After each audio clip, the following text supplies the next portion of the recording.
Yeah, so hello everyone, Hitesh here and today we're gonna talk about the web series called Alice in Borderland और आज हम इसके season 2 and episode 7 के बारे में बात करने जा रहे हैं जो कि इस सीरीज का सेकंड लास्ट एपिसोड है। So now without wasting any time चलिए आते हैं इस कहानी की मेन स्टोरी लाइन की तरफ, जिसकी शुरुआत में हमें बदलते शहर का नजारा दिखाया जाता है। हर बिल्डिंग पर ऑलमोस्ट झाड़ियां, पेड़ पौधे, बहुत ही सारी ग्रीनरी पैदा हो जाती है। ऐसा लग रहा था कि मानो वो शहर जंगल के करीब नहीं बल्कि जंगल में ही है। जिसके बाद हम इस कहानी के एक और लीड कैरेक्टर निरागी को देख पाते हैं जो कि पहले विलन था और अब वो अकेला ही इस शहर में घूम रहा होता है। लेकिन आगे चलते चलते इसे एक और शख्स दिखाई पड़ता है जिसके हाथ में बंदूक होती है और गला कटा हुआ होता है और वो निरागी से मरने की भीख मांगता है, जहां पर निरागी आकर उसके मुंह में गन तो रखता है मगर इसी के साथ ये भी कहता है कि मैं तुझे इतनी आसान मौत कैसे दे दूं, जहां पर हम तिल तिल करके मर रहे हैं, तुझे इतनी आसान मौत नहीं मिलनी चाहिए। और वो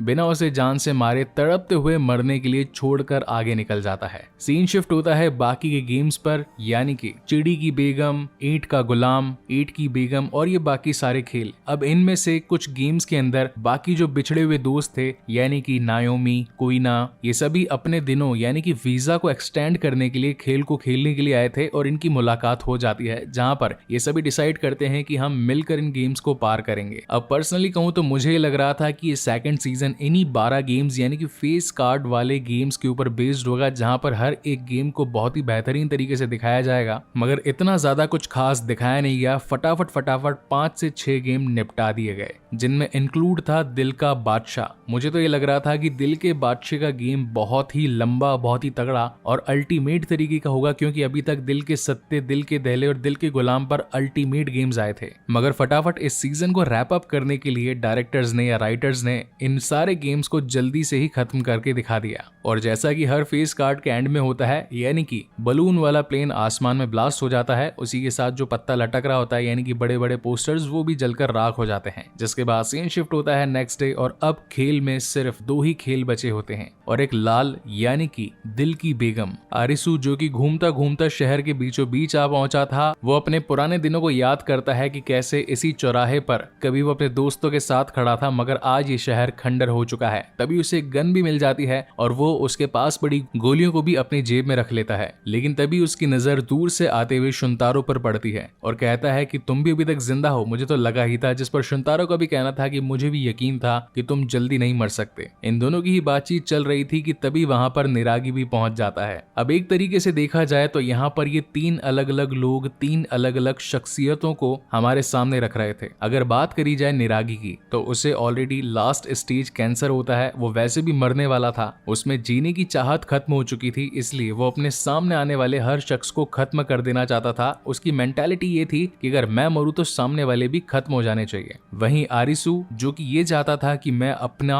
और अपने पास वाले लोगों की जानें बचाकर उन्हें उनकी दुनिया में वापस ले जाऊं, क्योंकि जब उसने अपने दोस्तों को खोया था तो उन्हें खोने का गम उसे बहुत ही बड़ा सदमा देकर गया था, इसलिए वो अब और किसी करीबी को खोना नहीं चाहता था और इस गेम को फटाफट खत्म करके अपनी दुनिया में लौट जाना चाहता था। और अगर बात करी जाए तीसरी शख्सियत की यानी कि शुंतारो, उसकी मेंटालिटी पहले ऐसी थी कि वो हर खेल को दिमाग से खेलकर अंत तक पहुंचना चाहता था, मगर जब उसे इस बात का एहसास हुआ कि हर खेल को मेरे जीत जाने पर बाकी के लोगों की जानें चली जाती है, बहुत सारे लोग कुर्बान हो जाते हैं, तो मुझे गेम्स नहीं खेलने चाहिए। रहा सवाल जिंदगी का, तो जैसे ही वीजा एक्सपायर हो जाएगा लेजर आकर मुझे भी शूट कर देगी, यानी कि वो न्यूट्रल हो चुका था, ना ही मरने की जल्दी थी और ना ही ज्यादा जीने की इच्छा। तो जहां पहले कभी ये तीनों आपस में दोस्त हुआ करते थे, अब आज एक दूसरे के सामने दुश्मन बनकर खड़े हो जाते हैं। इसी बीच निरागी के हाथ में जो बंदूक होती है वो शूट करता है और गोली आकर सीधा शुंतारो को लगती है। तभी आरिसू अपनी जान बचाने के लिए एक कार के पीछे छिप जाता है और निरागी को समझाने लगता है कि देखो, अगर तुम मरना चाहते हो तो तुम्हारे दिन वैसे भी खत्म होने वाले हैं, वीजा एक्सपायर होते ही तुम भी खत्म हो जाओगे, लेकिन अगर ये गेम खत्म नहीं होगा तो जो लोग इस दुनिया को छोड़कर अपनी दुनिया में वापस जाना चाहते हैं उनका ये सपना कभी पूरा नहीं होगा। और अब तो इनकी गोलीबारी की आवाज सुनकर यहाँ उसाकी भी पहुंच चुकी थी, जो कि शुंतारो के पास होती है और वो उससे कहती है कि हम कैसे भी करके तुम्हारी जान बचा लेंगे, लेकिन हमें लास्ट गेम तक के लिए वहां जाना पड़ेगा, तुम्हें बस कुछ और देर तक जिंदा रहना होगा, कैसे भी करके अपने आप को रोक लो। अब एक तरफ जायन की बातें चली रही थी, तभी वहां पर उड़ता हुआ बलून पहुंच जाता है, जिसके साथ में था हुक्म के बादशाह का इंडिकेशन। अब ये बलून जहां जहां जाता है बादशाह वहां वहां पहुंचता पहुंचता है और इसी के साथ गन लेकर यहाँ पर ढेर सारी गोलीबारी होना शुरू हो जाती है। अब इस खेल में जितने भी लोग छुपे हुए थे जिन्होंने अभी तक गेम जीता था,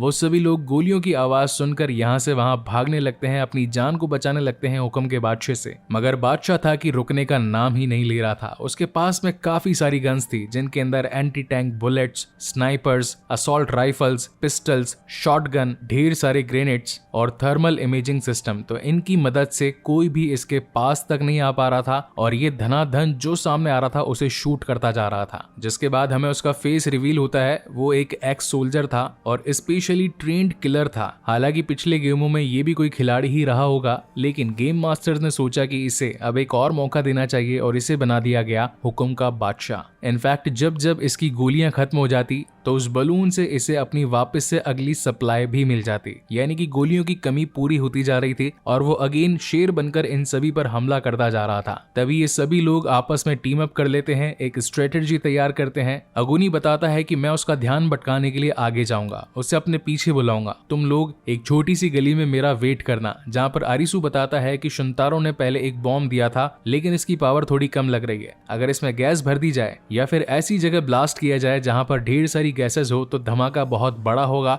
और उस धमाके में हम इसे खत्म कर सकते हैं। क्योंकि इस बंदे ने पहना होता है बुलेट प्रूफ जैकेट और कोई भी गोली इसे छू भी नहीं रही थी और फाइटिंग करने में तो वो वैसे भी माहिर था, इसलिए चाकू या फिर क्लोज फाइट के अंदर वैसे भी हर कोई हार ही जाता उससे। खैर तो अब बारी थी प्लान को एग्जीक्यूट करने की, जहां पर हर कोई अपनी पोजीशन ले लेता है और अगुनी पहुंच जाता है उसका ध्यान भटकाने के लिए। हुक्म का बादशाह भी चाहता था कि मेरे सामने कोई तगड़ा कंपेटिटर आए और उसकी नजर तो पहले से ही अगुनी पर थी, इसलिए वो उससे लड़ने के लिए 1-to-1 फाइट करने के लिए पहुंच जाता है। इसी बीच ये लोग एक संकरी गली में जाते हैं जहां पर ये बाकी के सारे लोग आकर उस पर हमला करने लगते हैं। मगर हुक्म का बादशाह इतना ताकतवर था, उसके लड़ने की स्किल्स इतनी अच्छी थी कि जो भी आता वो उसे चाकू से गोद कर मार देता, मुक्कों से उनके दांत तोड़ देता और जो भी गन हाथ लगती हर किसी को शूट कर देता। और अब ऐसा करते करते कुइना घायल हो जाती है, नायोमी भी घायल हो जाती है और ओसाकी की भी टांग में चाकू लग जाता है। मीनवाइल आरिसू एक छोटे से शॉपिंग मार्ट में घुसकर वहां जितने भी परफ्यूम्स होते हैं उनकी गैसेस को पूरे इस हॉल में फैला देता है ताकि अगर आग लगे तो एक बड़ा धमाका हो। और फिर जाकर वो बादशाह को अपनी ओर अट्रैक्ट करता है कि आजा, तुझे लड़ना है ना, और आखिर तो मैं ही बचा हूँ, चल आकर मुझसे फाइट कर। बादशाह भी बिना कुछ सोचे समझे आरिसू को मारने के लिए उसके पीछे पहुंच जाता है, मगर उसे क्या पता था कि यहाँ पर ऑलरेडी काफी सारी गैसेस है और जब तक वो आरिसू को देखकर उसे शूट करता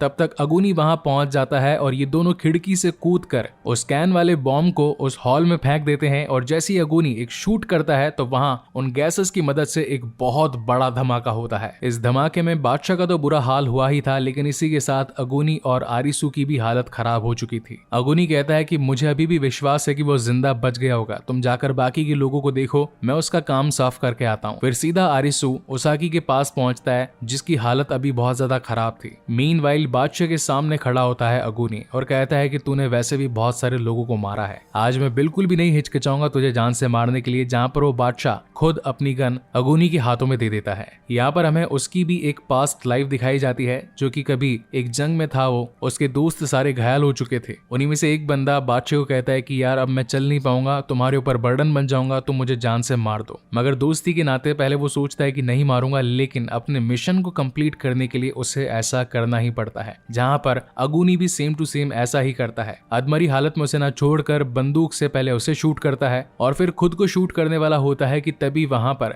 नंबर 1 यानी कि उसका बेस्ट फ्रेंड हेलुसिनेशन के थ्रू पहुंच जाता है और कहता है कि इतनी जल्दी अपने आप से हार मान ली, अब तो गेम मास्टर्स का बस खाली एक ही गेम बचा है जो कि है दिल की बेगम। क्या तू वापस अपने घर नहीं जाना चाहता? अपने बारे में नहीं तो कम से कम मेरे बारे में तो सोच, मुझे तो मेरी दुनिया में वापस जाना है। हालांकि ये सब कुछ अगुनी के दिमाग में चल रहा था और वो परेशानी में सिर्फ वहीं गिर जाता है। और इस सीजन के जो मेन लीड्स थे वो सारे के सारे बादशाह के हुए हमले की वजह से मारे जाते हैं। और एंड में एक अनाउंसमेंट होता है कि बचे हुए लोग जो कि गेम खेलने में सक्षम हैं वो आकर यहाँ की सबसे ऊंची बिल्डिंग में मिले। और तब वहाँ ऊपर से बलून को भी दिखाया जाता है जिस पर दिल की बेगम का झंडा लहरा रहा था। अब खेल खेलने लायक तो यहाँ पर 2 ही लोग बचे थे, यानी कि आरिसू और ओसाकी, जो कि बिना वक्त गवाए सीधा उस खेल को खेलने के लिए बिल्डिंग के सबसे ऊपरी फ्लोर पर पहुंच जाते हैं, जहां पर एक सेलिब्रेशन का माहौल हो रखा था। और इनके सामने वही लेडी आती है जो कि सीजन 1 की एंडिंग में आई थी। और इसी तगड़े सस्पेंस के साथ ये शानदार एपिसोड यहीं पर खत्म होता है। आई होप गाइस कि वीडियो आपको पसंद आया हो, और अगर पसंद आया है तो इसे लाइक कमेंट शेयर जरूर कीजिएगा, क्योंकि लास्ट वाला एपिसोड मैं जल्द ही लेकर आऊंगा। सो तब तक के लिए keep watching and stay safe. मिलते हैं अगले वीडियो में।